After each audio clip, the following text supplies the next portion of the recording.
नमस्कार बंधुरा रसनालये आपनादेर सबाइके स्वागत।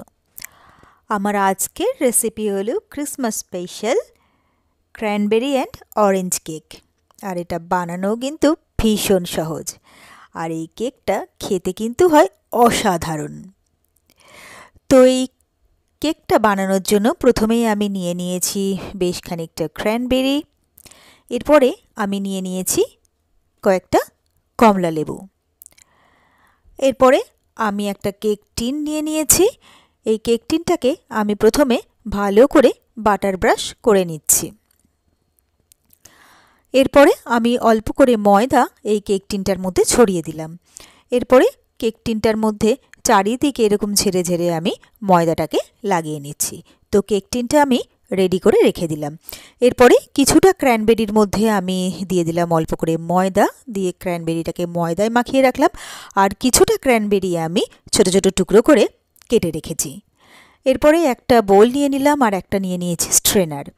एरपरे एखाने आमी दिए दिচ্ছি मयदा। एखाने आमी मेजारमेंट कापेर 2 काप मयदा निये निलाम।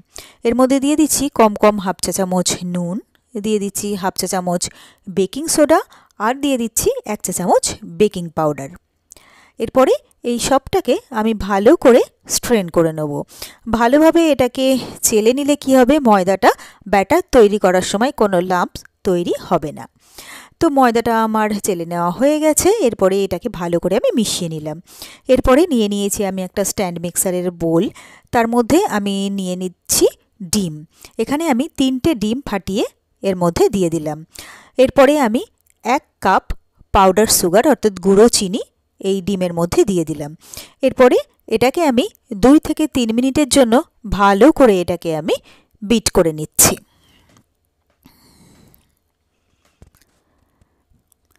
তো মিনিট 3 এটাকে বিট করে নিলাম।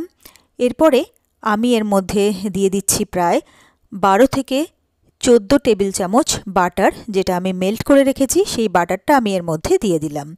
এরপরে আমি দিয়ে দিচ্ছি এখানে 1/3 কাপ অলিভ অয়েল। এরপরে এই বাটার আর অলিভ অয়েলটা ব্যাটারের সাথে আমি ভালো করে আরও একবার বিট করে নিচ্ছি। তো এটাকেও আমার বিট করে নেওয়া হয়ে গেল। এরপরে আমি এর মধ্যে দিয়ে দিচ্ছি রুম টেম্পারেচারে রাখা 1 কাপ দুধ আর দিয়ে দিচ্ছি এখানে আমি অরেঞ্জ এক্সট্র্যাক্ট। এখানে ভ্যানিলা এক্সট্র্যাক্টও দেওয়া যায়, তবে আমার এই কেকটার জন্য অরেঞ্জ এক্সট্র্যাক্ট বেশি ভালো লাগে, তো এখানে আমি 2 চা চামচ অরেঞ্জ এক্সট্র্যাক্ট দিয়ে দিলাম। এরপরে আমি একটা কমলা লেবু নিয়েছি। এবারে একটা গ্রেটারের সাহায্যে আমি এই কমলা লেবুর জেস্টটাকে এখানে বার করে নিলাম। এখানে আমি 1 টেবিল চামচ কমলা লেবুর জেস্ট বার করে নিয়েছি আর এখানে আমি 2টো কমলা লেবুর রস করে নিয়েছি। এরপরে এই অরেঞ্জ জেস্ট আর কমলা লেবুর রসটা আমি এখানে দিয়ে দিলাম। 1/4 কাপ কমলা লেবুর রস আমি এর মধ্যে দিয়ে দিলাম। এরপরে এটাকেও আমি ভালো করে একবার বিট করে নিচ্ছি।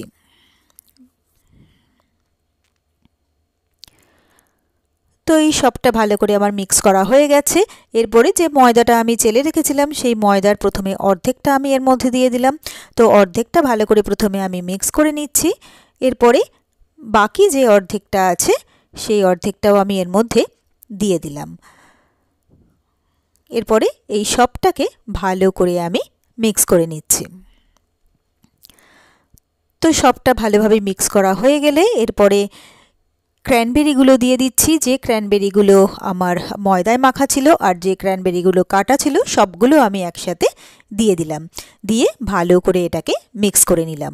এরপরে ব্যাটার আমার একদম রেডি। যে কেক টিনটা আমি রেডি করেছিলাম সেই কেক টিনের মধ্যে আমি ব্যাটারটা ঢেলে দিলাম, তবে একটার মধ্যে আমার হয়নি, আমি আরও একটার মধ্যে ব্যাটারটা দিয়েছি। এরপরে ভালো করে এটাকে আমি ট্যাপ করে নিচ্ছি। এরপরে এটাকে আমি ওভেনে বেক করব। তো ওভেনটাকে আমি 10 মিনিটের জন্য প্রিহিট করতে দিয়েছি। যদি ওভেনে বেক করতে না চান সেক্ষেত্রে কিন্তু গ্যাসে বা উনুনেও কিন্তু এই কেকটা রেডি করা যাবে। তো এটাকে আমি ওভেনে দিয়ে দিচ্ছি। আমি এখানে 180 ডিগ্রি সেন্টিগ্রেডে প্রথমে আমি 35 মিনিটের জন্য দিয়েছি। তো 35 মিনিট পরে আমি বার করে দিয়ে দেখছি কেকটা কিন্তু আমার রেডি হয়নি। তো আরও 10 মিনিট আমি এটাকে দিয়েছিলাম, তারপরে আমার কেকটা কিন্তু একদম রেডি হয়ে গেছে, অর্থাৎ 55 মিনিট এটা আমার বেক করতে সময় লাগলো। এরপরে কেকটাকে আমি বার করে নিলাম। এরপরে এটাকে আমি একটু 10 থেকে 15 মিনিটের জন্য ঠান্ডা হতে সময় দেব। তো যতক্ষণে আমার কেকটা ঠান্ডা হবে ততক্ষণে আমি আরও নিয়েছি কয়েকটা ক্র্যানবেরি, তার মধ্যে দিয়ে দিলাম অল্প পাউডার সুগার, তারপরে এটাকে ভালো করে আমি মিক্স করে রেখে দিচ্ছি। এরপরে আমি এখানে প্রায় 5 থেকে 6 টেবিল চামচ নিয়েছি অরেঞ্জের জুস। এরপরে এখানে আমি প্রায় 1/3 কাপ চিনি এর মধ্যে আমি দিয়ে দিলাম। এখানে আমি একটা চিনির সিরাপ তৈরি করব। তো এটাকে আমি অরেঞ্জের জুসের সাথে আর এই চিনিটাকে ভালো করে মিক্স করে নিচ্ছি। তো ভালো করে মিক্স করে নেওয়ার পরে চিনির সিরাপ কিন্তু আমার একদম রেডি হয়ে গেছে। এদিকে আমার প্রায় 10-15 মিনিট হয়েও গেছে, কেকটা আমার একদম রেডি হয়ে গেছে। তো আমি একটা প্লেটের মধ্যে কেকটাকে বার করে নিলাম। তো বেশ সুন্দরভাবে কিন্তু আমার কেকটা তৈরি হয়েছে। তো কেকটাকে আমি এবার সোজা করে নিলাম। এরপরে যে চিনির সিরাপটা আমি তৈরি করেছিলাম সেই চিনির সিরাপটা আমি ওপর থেকে কেকের মধ্যে দিয়ে দিচ্ছি। তো কেকের মধ্যে সুন্দর করে চিনি সিরাপটা দিয়ে দেওয়ার পরে এইবারে চিনি মাখানো আমার ক্র্যানবেরিগুলো আমি কেকের উপরে সুন্দর করে সাজিয়ে দিলাম আর কেকটাকে সুন্দর করে আমি গার্নিশ করে দিলাম। তো এরপরে আমি কেকটাকে কাটছি। তো কেকটা কিন্তু আমার ভীষণ সুন্দরভাবে তৈরি হয়েছে আর খেতেও কিন্তু এটা দুর্দান্ত হয়েছে। তো কেকটা কিন্তু ভীষণই সফট আর একদম স্পঞ্জি হয়েছে। আর কেকটা খেতে যেমন সুন্দর হয়েছে, গার্নিশ করে দেখতেও তেমন সুন্দর লাগছে আর অ্যারোমাটাও কিন্তু ভীষণ ভালো আসছে। তো কেক কিন্তু আমার একদম রেডি হয়ে গেছে। তো ব্যাস তৈরি হয়ে গেল আমার খুব সহজে আর খুবই চটপট দারুণ tasty Christmas special cranberry and orange cake. আর আমার এই রেসিপিটা যদি আপনাদের ভালো লেগে থাকে তাহলে আপনারাও বাড়িতে ঠিক এইভাবে একবার ট্রাই করে দেখবেন। আশা করি আপনাদেরও ভীষণ ভীষণ ভালো লাগবে। আর আমার রেসিপিগুলো যদি ভালো লেগে থাকে তাহলে প্লিজ আমার ভিডিওগুলোতে লাইক ও কমেন্টস করবেন। আর আমার চ্যানেলটা যদি নতুন চেক করতে থাকেন তো প্লিজ আমার চ্যানেলটাকে সাবস্ক্রাইব করবেন আর পাশে থাকা বেল আইকনটা প্রেস করে দেবেন।